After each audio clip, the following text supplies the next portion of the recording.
जय गणेशाय नमः। जय माँ सरस्वती, जय माँ दुर्गे, जय माँ बंगलामुखी। एक बात बता रहे हैं कि लॉकडाउन ऐसे ही चलेगा जीवन भर, तो हम क्या करें। ठीक, हम कोचिंग 5 या 6 से खोलेंगे। ठीक है, 5 या 6 सितंबर से कोचिंग हम खोल देंगे। ठीक है, उसके बाद हम वीडियो नहीं बना सकते हैं। ठीक, इसीलिए सरकार जो करे उससे हमको मतलब नहीं है। ठीक है, 5 या 6 से कोचिंग आपकी खुल जाएगी। इसलिए जिसको जहाँ जो सेट करना है अपना शहर में चले आइए। ठीक, और उसके बाद हमको नहीं कहिएगा कि मेरा नहीं हुआ या हुआ। चलिए, sequence and series part 4। Sequence and series part 4 में अब हम आगे लेके चलते हैं। कोई सीरीज है, कोई सीक्वेंस है। अब हम पूछ रहे हैं आपसे कि इसका कैमा टर्म, कोई नंबर दे देंगे कि यह है कि नहीं। कैमा टर्म है, पूछ लेंगे इस सीक्वेंस में यह आ सकता है कि नहीं। क्या इसका पहला निगेटिव टर्म क्या होगा। इस टाइप का क्वेश्चन आज हम आपको 2 3 4 बता देते हैं। टाइम मिलेगा तो क्वेश्चन देंगे बनाने के लिए, नहीं तो नहीं भी दे सकते हैं। ठीक है, चलिए, सीक्वेंस एंड सीरीज पार्ट 4 आपका है। सीक्वेंस एंड सीरीज पार्ट 4 क्या है। पार्ट 4 जैसे कोई एक सीरीज ले लो, कोई सीक्वेंस ले लो। सीरीज तो तब कहलाएगा ना जब उसमें प्लस का साइन होगा। 5, 10, 15, 20, 25।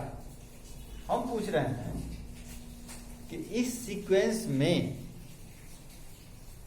85 आएगा कि नहीं। ठीक है, इस सीक्वेंस में 85 आएगा कि नहीं। मुंह से भी बोल देगा हाँ हाँ आएगा। ठीक है, लेकिन कोई रूल चाहिए ना। हर जगह तो आपको इतना याद नहीं रहेगा। क्या कोई ना कोई तो रूल चाहिए। तो क्या चाहिए, 85 इस सीक्वेंस में है कि नहीं। तो मान लेते हैं कि 85 इस सीक्वेंस में है। ठीक, तो जब 85 इस सीक्वेंस में है, इसका मतलब यह कोई ना कोई टर्म होगा। 5वां, 10वां, 15वां, 20वां, 25वां, 30वां, 40वां, 50वां, 100वां, कोई ना कोई टर्म होगा। ठीक है, और जो टर्म होगा वो तो नेचुरल नंबर में होगा। 1 2 3 4 5 6 7 आना चाहिए ना। वो तो फ्रैक्शन डेसिमल में नहीं आएगा, नहीं आना चाहिए। यानी इसका वही है रूल। यदि n का वैल्यू नेचुरल नंबर आ रहा है तो यह इस सीक्वेंस में कहीं ना कहीं आएगा। यदि नहीं आ रहा है तो नहीं आएगा। काहे, मान लो कि तुम्हारे पास 5 रूम है। ठीक है, 5 रूम है एक सीध में। रूम नंबर 1 जैसे हॉस्पिटल सब में नहीं रहता है, स्कूल सब में नहीं रहता है, रूम 1 2 3 4 5। ठीक है, हम तुमको कहें कि रूम नंबर 2 में चली जाओ, चली गई। उसको कहते हैं कि रूम नंबर 3 में चले जाओ, वो चला गया रूम नंबर 3 में। ठीक है, कोई दिक्कत नहीं। और यदि हम किसी को कहें कि रूम नंबर 2.5 में चले जाओ, तो कहाँ जाएगा, दीवार तोड़ेगा क्या। कहेंगे कि रूम नंबर 1.5 में चले जाओ, रूम नंबर 4.33 में चले जाओ। भाई संभव है? नहीं ना संभव है। हमको हंसी इसलिए लग रही है कि देखो, ये एग्जाम्पल तो हम सब दिन देते हैं। ठीक है, और एक बच्चा मेडिकल का एग्जाम दिया, एम्स का एग्जाम दिया, उसमें इसी टाइप का एक क्वेश्चन ये नहीं आया, लेकिन यही ब्रेन, कहने का मतलब यही लॉजिक वहां काम करना था, वहां पर इसका वो अप्लाई नहीं किया। यदि ये अप्लाई कर दिया रहता तो उसका एक क्वेश्चन बन जाता, 4 नंबर उसके पास था। और वही बच्चा जब एग्जाम दे के निकला तब उसको याद पड़ा, ओ ये बात था ना, समझ गया। इसीलिए हर चीज को जोड़ते रहो एक दूसरा से। यहाँ n का वैल्यू क्या आना चाहिए, 1 2 3 4 5 6 कुछ भी होना चाहिए, 1.2 1.3 2 होल 1/2 5/2 मान ये सब नहीं आना चाहिए, सीधा सीधी बात।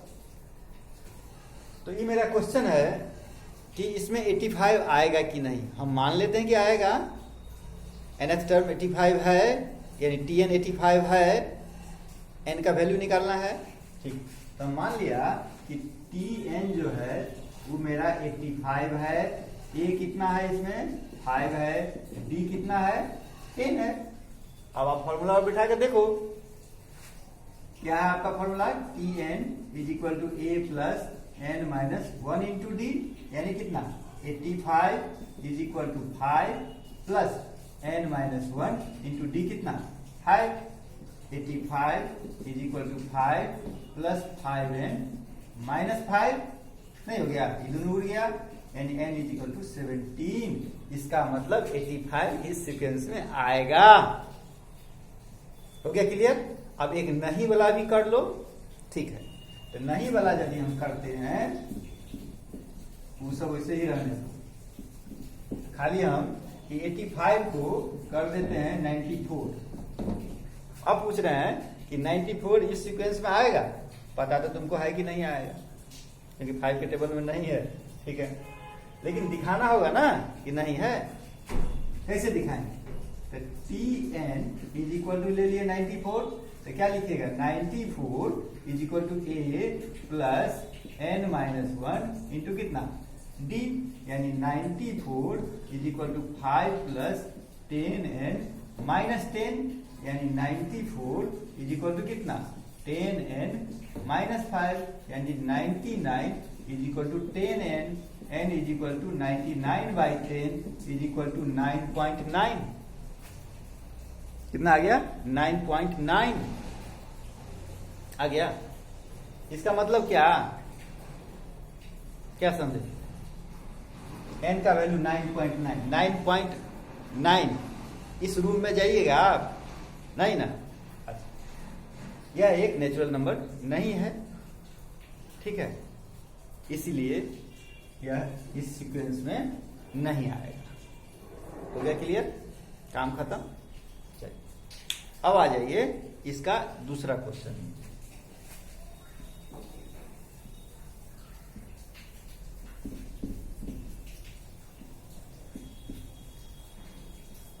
एक तो कल आप पढ़े हैं कि कोई भी सीक्वेंस दिया रहेगा, उसमें आपको कहेगा 10वां 20वां 25वां 50वां टर्म निकालने के लिए, तो आप निकाल लीजिएगा।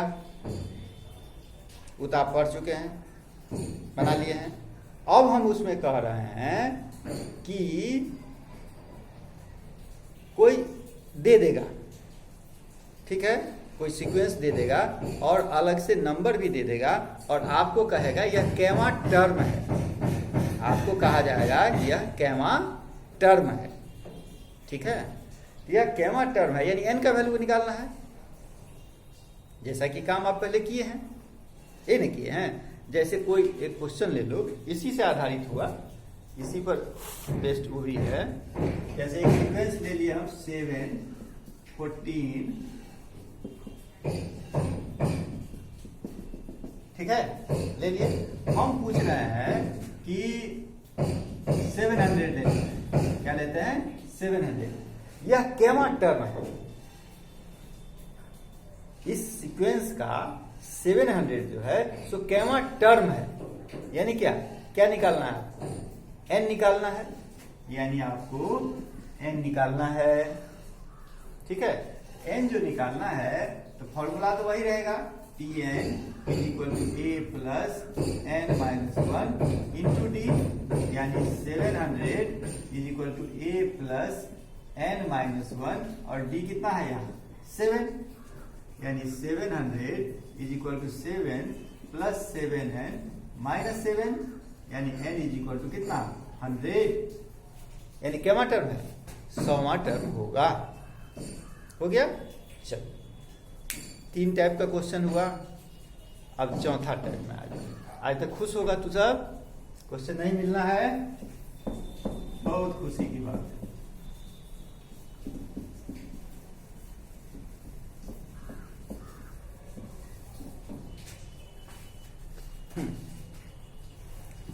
चलिए अब एक क्वेश्चन है, क्वेश्चन तो इसमें हजारों है, बात समझ गया।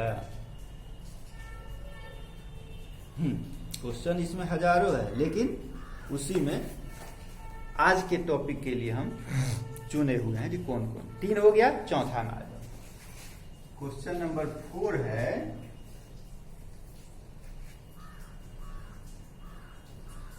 Find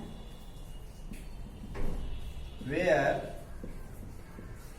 0 is a term of the AP 40, 37, 34, 31। समझा बात? वही क्वेश्चन हुआ कि इस सीक्वेंस में 0 कहां पर होगा, यानी क्या केवा टर्म होगा, यानी क्या n का वैल्यू निकालना है, यानी क्या किस रूल का यूज करेंगे, Tn equal to a plus n minus 1 into D का यूज करेंगे। समझा? हो गया, दिमाग सबका ठीक हो गया होगा क्या? अब दिमाग सबका ठीक हो गया होगा, यानी Tn मेरे पास क्या है 0 है, a क्या है 40 और d क्या है -3, डी क्या है -3। एन का वैल्यू नहीं निकाल सकते हम लोग, अब निकाल सकते हैं। चलो देखो, इसीलिए हम कर रहे हैं कि एपी जो है वास्तव में 10 से ही शुरू हो रहा है ना। इससे पहले तो एपी था नहीं, क्या इससे पहले एपी था नहीं, यहां से स्टार्ट है। इसलिए इसमें हम मैक्सिमम क्वेश्चन बता बता के चल रहे हैं कि यहां से आपका बेस बनेगा नहीं, इसलिए चलिए। और सब जो चैप्टर था या और सब जो टॉपिक रहता है, यदि 10th वाला बच्चा है तो 9th में पढ़ा रहता है, 9th वाला बच्चा रहता है तो 8 से पढ़ा रहता है, 8 वाला रहता है 7, यानी पीछे कुछ न कुछ उसको बैक मिल रहा है, लेकिन इसमें कोई बैकिंग नहीं, यहीं से स्टार्ट। इसीलिए बेस को थोड़ा बनाना हो। फॉर्मूला क्या है आपके पास, Tn is equal to a plus n minus 1 into D. Tn कितना है आपका 0, कितना लाना है 0, a कितना है 40 प्लस n माइनस 1 और d का वैल्यू कितना है -3, यानी 40 ये कितना आ जाएगा -3n प्लस 3, यानी क्या 43 हो गया ना, गड़बड़ हो गया जी। a plus n minus 1 into D, कहाँ गड़बड़ कर दी, दिखता है ठीक है। तो 0 is equal to 43 minus 3n, ठीक है, यानी 3n is equal to 43, n is equal to 43/3। भैया ये तो नेचुरल नंबर नहीं है, नहीं ना, यानी 0 इस सीरीज में नहीं आएगा, ठीक है, 0 इस सीरीज में नहीं आना, ठीक है। 4 क्वेश्चन। अब एक क्वेश्चन ले लो, क्वेश्चन नंबर 5, हर एक पॉइंट को छूते हुए चलो, क्योंकि इसका काम 11th में ज्यादा है, 11th वाला को भी यही पढ़ना है, वही पढ़ रहा है अभी। अगला क्वेश्चन है कि which term of the progression, question number 5, which term of the progression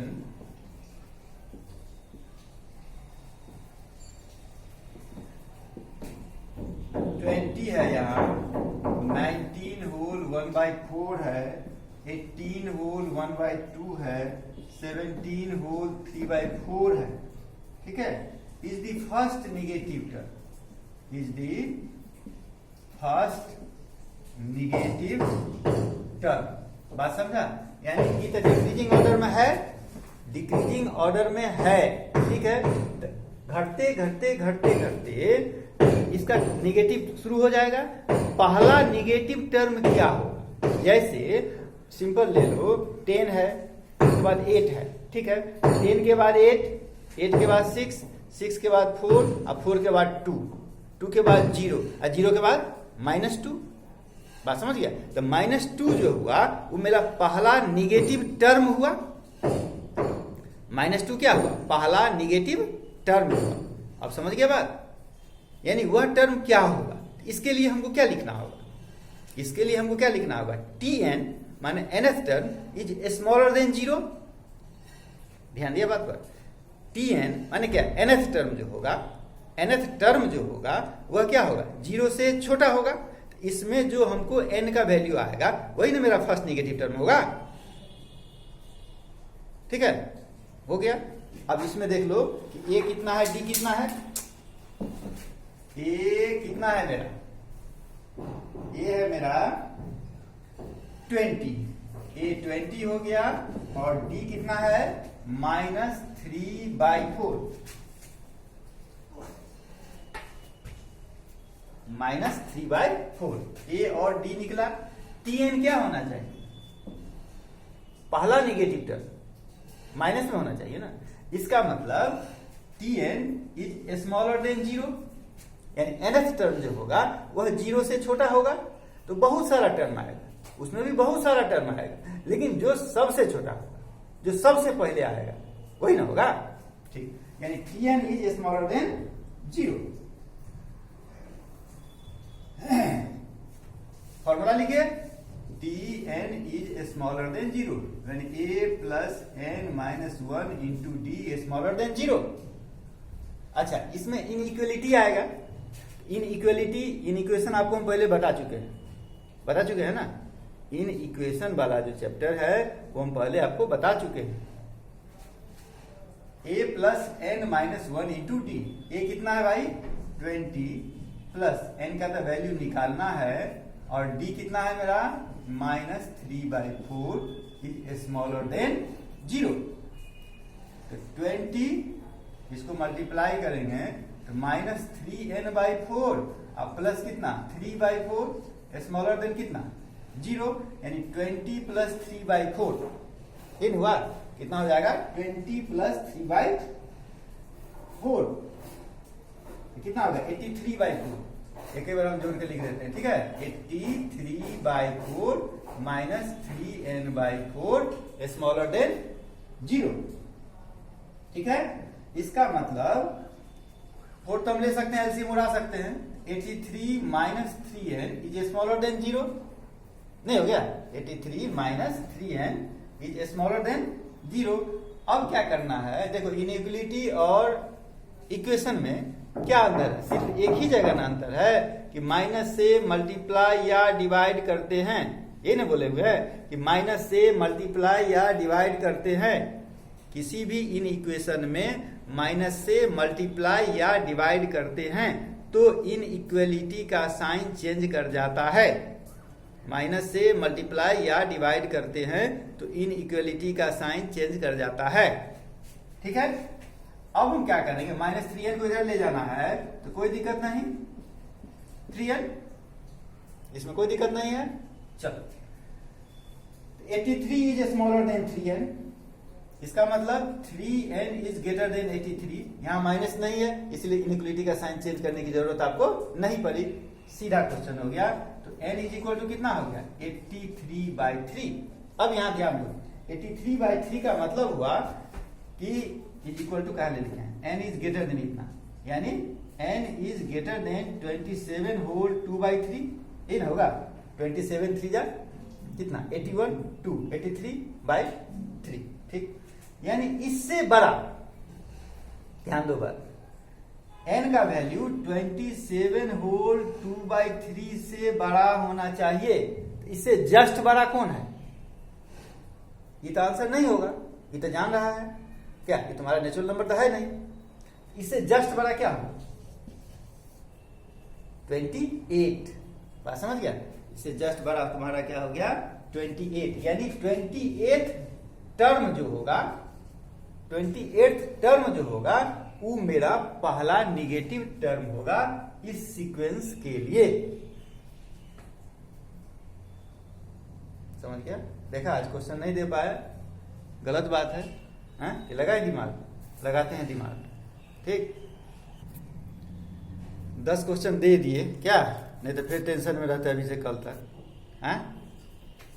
तुम भी टेंशन में रहता, हम भी टेंशन में रहते। चलो देखो, यही 3-4 टाइप का जो क्वेश्चन बताए हैं वही क्वेश्चन दिए हैं। क्या है, which term in the AP इतना इज -36, कैमा टर्म -36 होगा।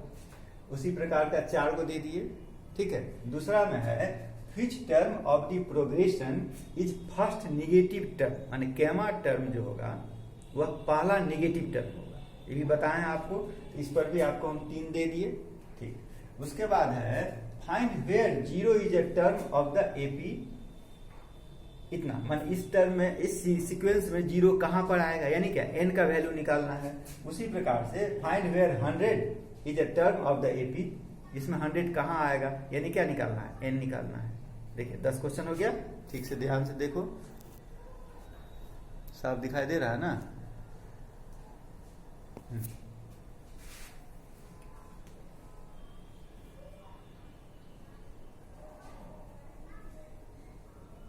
ठीक है, काम खत्म। चलिए, जय मां बंगला मुखी।